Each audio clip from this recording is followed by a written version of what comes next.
Boardroom Bound, Episode 90, The Unforeseen Ways That Women Enhance Boardrooms, with Malli, Gero. One of our first challenges was to Facebook. They went public without a woman. There was a lot of flack about it. We issued our challenge calling on Mark Zuckerberg to put Sheryl Sandberg on the board, and that's exactly what they did. Hello, and welcome to this episode of Boardroom Bound. My name is Alexander Lowry, and this is the podcast dedicated to intentional leadership in the boardroom. My goal is to give aspiring and existing directors the tips, tactics, and strategies necessary to transform your confidence and build a successful career as a board director. Quick reminder, you can get all of today's show notes at podcast.gordon.edu. And in today's episode, we're speaking with Malli Gero. She is the co-founder of 2020 Women on Boards, and that is a grassroots national campaign to increase the percentage of women who serve on public company boards to 20% by 2020. And the good news, they hit that target this year, so it's a celebratory year before the rebranding and the next target happens, because there's a lot more to do. And it's an honor for me to have her on the show as one of the leaders of the Boston chapter event that we're happening here. So I want to talk about this show and what it's meant for that organization and the opportunities that are ahead and the results that they've seen thus far. Can't wait to take into the episode. Let's jump in.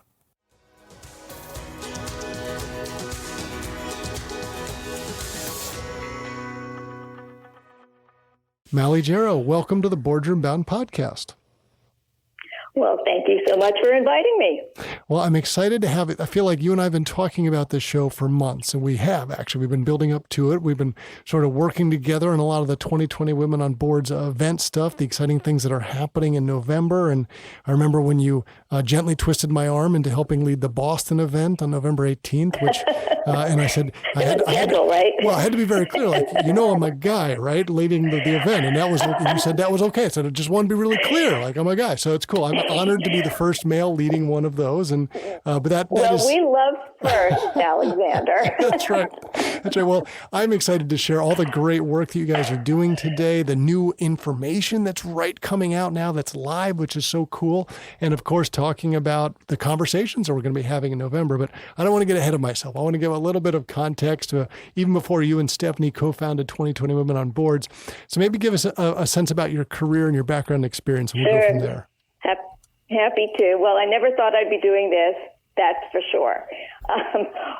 When I was when I was going to college, I thought I was going to be a librarian because I loved research. And then I went to Hunter College and I decided to major in communications, but my real interest was not marketing. My interest was in building communication schools for binding arbitration and labor disputes. So I was always very interested in management and governance and how communication impacts that. While I was in school, I put myself to school by working for the RCA Corporation, where I met their PR, their vice president of public relations. And she looked at me and she said, "What are you doing? You should go into public relations." So that's what I did. I went into PR, changed my major to more Marcoms directed, and I did agency work in New York City, moved to Boston, ran the PR department for the Red Cross Blood Services, and then decided I missed agency work. I wanted to go back to it. I joined an agency, a PR agency in Boston, and then decided to go out on my own in the mid-'80s. And my specialization was the travel industry, business to business, and interestingly enough, women's leadership. I've always been passionate about nonprofit boards. When I was starting off in college and certainly in my early career, women on corporate boards, no one talked about that. That was unheard of. And so it never even, it was unthinkable for me. So, but I was very passionate about working and helping my community. And I learned about nonprofit boards. I sat on my first nonprofit board when I was in my early 30s. And then I have sat on the boards of 10 plus nonprofit organizations and government agencies, always on the executive committee or chair. And, and in the late 90s, through my PR business. I was hired by the Boston Club, an organization, women's management and networking organization in the greater Boston area. Fellow guest on our podcast, yes. Okay, good. And I was hired to help them promote their newly published report on the status of women directors in the 100 largest companies in Massachusetts. And I worked with the Boston Club promoting that report and many of their other initiatives and activities for about 12 years. And through that work, I became very interested, but also developed some expertise on the issue of the lack of diversity on corporate boards of directors. Through my work with the Boston Club, they were instrumental in founding a sister organization called ION, the Inter-Organization Network, which was kind of like a consortium of about 15 women's organizations across the country that were looking at the diversity of the boards in the companies in their states and cities. And I did their PR. And then it was around 2009, and early in 2010, my friend Stephanie and I were taking a power walk, and I've never heard the story, so this is where it began, from a power. I love it. Okay. We were taking a power walk, and Stephanie and I, we're good friends. We've been friends for years. Stephanie Sonnabend is who we're talking about, who's also been a guest previously. Okay. I remember that. We are women on board nerds, and where some friends walk around the reservoir and talk about the great restaurants they've just been to, we were always talking about women on boards and what we could do to move the needle forward. And she called me up one night and she said, look, I just had this crazy idea. What if we looked at the grassroots, similarly to what they did in the green movement, and we encouraged stakeholders to ask companies to put women on their board. What if we did that? Do you think that would have impact? And I thought about it, given the work that I'd been doing, and I said, you know what? I don't think anyone's ever done anything like that before. And she said, great, let's do it. You want to do it with me? I thought about it, and I said, yeah, let's give it a go. And that's how we started 2020 Women on Boards. So I love that. I've never heard that before. That's, sort of like a napkin diagram of how we might make this work, which is great. So for me, the marking of it has always been part of the beauty of it. I'm sure you guys worked very hard on that. That the 2020, by the year 2020, we want to have 20% of company boards, the public company boards, have females on them. And that has been achieved, which is a big success. We can look back now and go like, doesn't that seem obvious? But back at the time, that was not an obvious thing, right? So kudos to you for your hard work. Tell us what that actually looked and felt like. Was that an insurmountable challenge? That was a massive undertaking. It was a massive undertaking. There we were in Massachusetts. Now, I can tell you from the Boston Club work, in those early days, women were making progress, but very slow progress, almost no progress. Sometimes the numbers would increase a percentage point. Sometimes the numbers would drop 2 percentage points. So, you were always catching up. You never really moved the needle forward. It was stuck. And no progress was being made. When we started 2020 Women on Boards, the first thing we decided to do was look at the Fortune 1000. Why? Because Catalyst, a women's think tank in New York, was also looking at this issue, but they were looking at the Fortune 500. And what we knew was that the smaller companies were just lagging way behind the larger companies. So yes, there was movement in the Fortune 500, but we were more concerned with the smaller companies on the list. So we turned our attention. We decided we are going to research the whole list of the Fortune 1000. And then we decided that what we needed to do, because we wanted this to be grassroots and we wanted stakeholders to help us and own this issue, we were going to put this directory of 1,000 companies on our website and show people what the gender composition of those boards looked like. So you could go to our website, go to our directory and search for any company on the Fortune 1000 and look at the gender composition. And that was really important because most people have no idea of the board composition of the companies where they shop or where they work. They don't have a clue. And it's interesting for them to look at it and to think about it and say, wow, is this issue important to me? And oftentimes, especially when it's a woman, it is. So we were the first to make this directory available to the public. Journalists used it. Lots of people relied on it. And then we decided to start something that we called the 2020 Challenge. And that was an email campaign that was directed towards the general public. We identified a company with no woman on the board and asked our supporters, and we're not a membership organization, we're like a campaign, a political campaign. We've got supporters. We asked our supporters, which were growing into the thousands, to email the companies we identified and let them know that it was time for them to diversify their board. It was time to put a woman on. One of our first challenges was to Facebook. They went public without a woman. There was a lot of flack about it. We issued our challenge calling on Mark Zuckerberg to put Sheryl Sandberg on the board, and that's exactly what they did.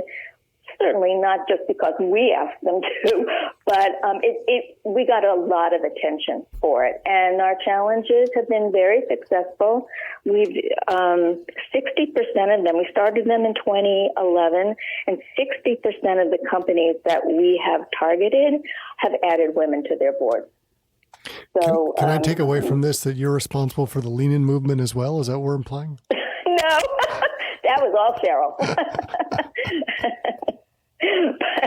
But we all read the book and applauded it.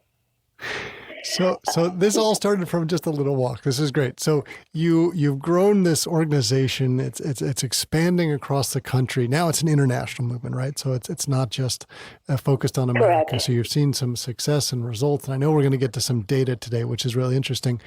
Can you talk us through a little bit? So where did you feel like you got to a tipping point along the path of, say, that decade journey? Well, it's a great question. In 2012, Stephanie said, let's have an event. And I said, let's have an event. We're based in Boston. Nobody knows us. Who's going to come? And the big issue for us was, we were a small organization. We were a small startup. Resources were scarce, and we needed to grow. And not only did we need to grow locally, we needed to grow nationally. And we had this idea that we could hold something called the National Conversation on Board Diversity. And instead of just having one single event, we would hold events in cities across the country run by volunteers and expand the conversation. And we had no idea how that was going to work, but we decided we'd put it out on social media. And sure enough, by having conversations with people in cities where we actually had networks and connections, and by floating the idea on social media, that first year we had about 20 events. A couple of thousand people attended, but the seed of that idea caught and grew. And it was so successful the first year that we decided that we would turn this into an annual event. And what was very exciting about it was across the country. And this truly, our events are run by volunteers. We help them get the event started. But like yourself running the Boston event, our events are all run by volunteers this year in 29 cities and 4 international cities. So we saw these events grow. What was very exciting, they were held on a single day, all of the events held on one single day, and we could watch this conversation on boardroom diversity go from the East Coast and move across the country to the West Coast. And I think that national conversation, and the idea now that as the event grew, thousands of people were now talking about this and posting it on social media, that this whole idea of boardroom diversity, became much more, people began to talk about it, and it became, this was a popular news story. You read about it all the time. And so the conversation about this the germ for this might have started with our national conversation, but that conversation never stopped. It kept on going. And I would say that was probably the tipping point. And another thing was, using my PR hat, I said, let's congratulate the companies that are at 20%, that are doing a good job. We call them the winning companies, the W companies. Mm-hmm. Let's send them a certificate.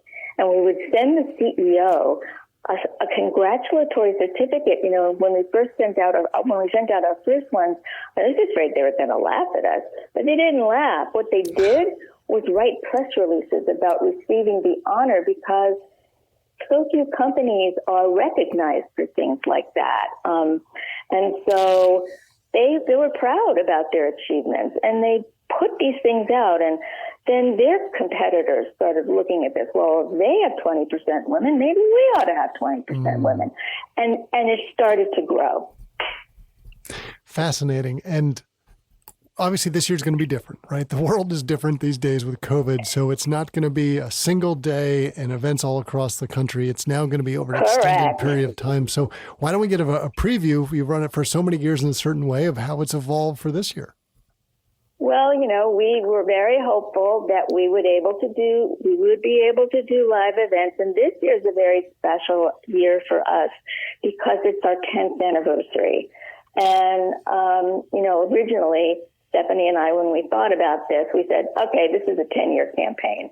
We're going to work hard, reach the goal, congratulate ourselves, and then we'll be done. But what we recognized moving this forward was that there was still reaching the goal in 2017 in the Fortune 1000, switching over to the Russell 3000 right after that in 2017, and then last year in 2019 reaching the 20% in the Russell 3000. We said, wow, this work is not done. There's still much more to do. COVID hit, and we decided, well, we had always thought we'd have this 10-year anniversary video that we'd play across the country at all of our events. But it became clear to us in March that couldn't happen. So on November 12th, we will be showing this 10-year congratulatory video that will talk about our research and talk about the work we've done. But following that, between November 16th and December 4th, we'll have 29 events from cities across the country, Boston included, and the world, with these having these events on Zoom.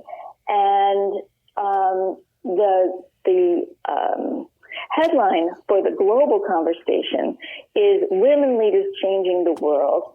But the feature for the local event is Women Leaders in Times of Crisis, which really relates to all the things, COVID, fires, everything that we see before us today, and how women leaders are helping with managing these crisis situations. And one of the things that I always found interesting on your big annual day was the release of the annual data. And it's a huge amount of information. It's very insightful. And there's always been a bit of a sort of a teaser and some release in advance as well. And I know you've got some of the juicy information you can begin sharing with us today. Well, I do, and I'm happy to tell you it is hot off the press. You'll be releasing it when it goes on the wire. So cutting news. This is great. I'm proud and pleased to tell you that women now hold 22.6% of the board seats in Russell 3000 companies, up from 20.4% in 2019. So we've seen, again, good, strong progress there. I can also tell you that this year in 2020, we are reporting, remember it's the Russell 3000, there are 2,982 active companies on the Russell 3000. You know, some companies get acquired and they go out of business, so they fall off the list. But of those companies, of those 2,982, there are 26,711 board seats, and women hold 6,034 of them. So we're seeing some good progress over the years, and we're really pleased by what we see. Now, you are much more of a marketing expert than I am, so I will bend your guidance here, and I'm sure you're not going to reveal all of the details to us today because it's far too early. It'll come out in November as part of those conversations. But so 2020 Women on Boards, the year 2020 is here, and you've achieved that 20% target, so kudos to you for all your hard work. Clearly, the organization is not going to disappear. It will be time to evolve, and I don't know if we call it version 2.0, however you want to describe it as. So I'm assuming a new name, a new website, a new goal, and I imagine you can only tell us a little bit or maybe even just tease some of it for us. But how would you help people think what the organization is going to be focused on after the year 2020? We've been having these conversations for the last year about what we do and how we move it forward. Do we put another stake in the ground and just, pick another percentage point and work towards that for another 10 years, or something broader? And what we decided is that what we're calling gender balance, but what might look like parity, is probably the place we want to go. So at our events in November, you're going to be hearing a lot more about that message. But we think that we know that companies can do this.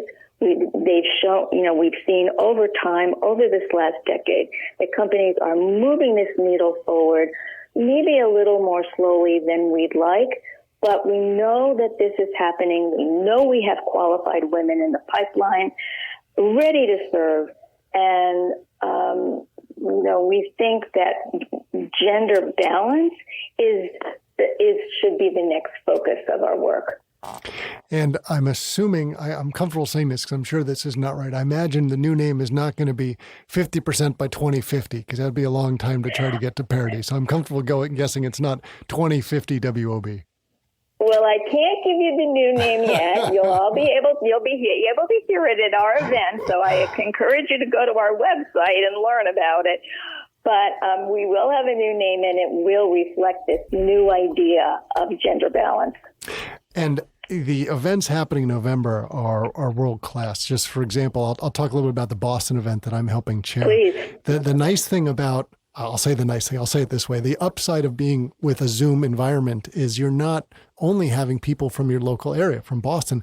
I now get to call upon some of the best directors in the world to have a conversation with people like Michelle Hooper, who's on United Health and United Continental Holdings, Erin Ossenmacher, who helped lead NACD and is on several boards, Roy Dunbar. I know Erin very well. She's amazing. She knows everybody in the boardroom. Roy Dunbar, who is one of the nicest people I met, is on 3 or 4 different boards himself. And Adutra, who is on an incredible number of boards and one of the dynamos in the Latino Corporate Directors Association, and Carolyn Say, who is on Coca-Cola's board and was appointed in her 30s. She's just one of these sort of rock star people representing the younger generation coming forward.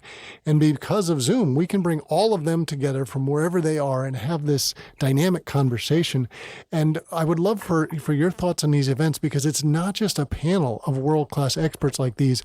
We then have breakout rooms where you have experienced corporate directors who can answer questions, help position people to go forward, because everyone coming to these events is thinking about the boardroom, probably thinking about, what do I learn? How do I grow? How do I develop? How do I position myself? And we have an incredible cadre of people to do that part of it as well. And you've been to so many of these events. So I would love to hear your thoughts, Malli, on probably what it's going to feel like this year, because there are some great aspects to it that we couldn't have done in years past. You are so right.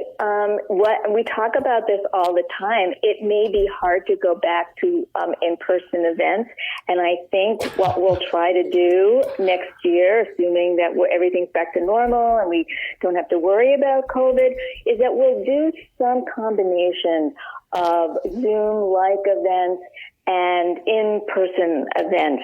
People love the networking, but what we're finding with these events and also our Get On Board workshops is that we can bring people together. We can bring them together from all over the country and all over the world, and they can network in a way that was never possible at these local community events. So not only do you have the opportunity to bring in experts from all over the world, but people at home that are at work that are logging into our events can look at 29 events, look at the huge range of speakers, and decide, I want to go to Boston, I want to go to LA, and I want to go to Dallas and do it. So, and you've built ticketing options to allow for that too. Yeah, we have. So it's possible. The range is possible, and we're very excited about what we've learned about this online programming. And the beautiful thing about it's a very nice website where you go and there's the schedule and the different dates and all the different cities are there.